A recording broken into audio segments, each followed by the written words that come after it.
প্রিয় ভাই বোনেরা, আমার সামনে একটি ব্যানার আছে। সেই ব্যানারের মধ্যে লেখা রয়েছে বন্ধ কলকারখানা চালু করতে হবে। বর্তমান সরকার বিএনপি সরকার, জনগণের ভোটে নির্বাচিত সরকার, এবং সেই জন্যই সরকার গঠিত হওয়ার পরে সাথে সাথেই আমি সংশ্লিষ্ট ব্যক্তিবর্গকে সাথে নিয়ে বসেছি এবং নির্দেশনা দিয়েছি। এবং আপনারা জানলে খুশি হবেন, এই সপ্তাহে গত 1 মাস আগে আমি নির্দেশনা দিয়েছি যে কিভাবে আমরা কত দ্রুত আমরা বন্ধ কলকারখানা কোনটি চালু করতে পারবো, যাতে আবার সেই সকল শ্রমিক যারা কর্মসংস্থান হারিয়ে বেকার হয়ে গিয়েছিল সেই সকল শ্রমিকের কর্মের ব্যবস্থা আমরা করতে পারি।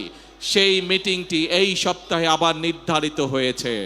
ইনশাআল্লাহ বাংলাদেশের অনেকগুলো কলকারখানা যেগুলো বন্ধ হয়ে গিয়েছে বিগত বছরগুলোতে, পর্যায়ক্রমিকভাবে আমরা সেই কলকারখানাগুলোকে আবার চালু করার উদ্যোগ গ্রহণ করেছি। প্রিয় ভাই বোনেরা, শুধু এই বন্ধ কলকারখানা চালু হলেই সকল শ্রমিকের কর্মসংস্থানের ব্যবস্থা হবে না, আমরা জানি।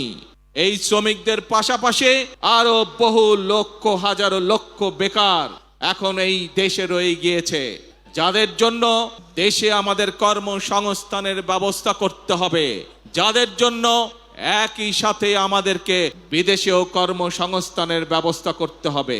এবং সেই জন্যই আমরা বিদেশি বিনিয়োগকারী সহ দেশীয় বিনিয়োগকারীদের সাথে এরই ভিতরে আলাপ আলোচনা শুরু করেছি। আমরা তাদেরকে উৎসাহ প্রদান করছি, আমরা তাদের বিভিন্ন সমস্যা সমাধানের চেষ্টা করছি, যাতে করে সেই বিনিয়োগকারীরা সে দেশেই হোক অথবা বিদেশি হোক এই দেশে কলকারখানা তৈরি করে। কারণ আমরা জানি এই দেশে কলকারখানা তৈরি হলে এই দেশের শ্রমিকরা কর্মসংস্থানের সুযোগ হবে তাদের।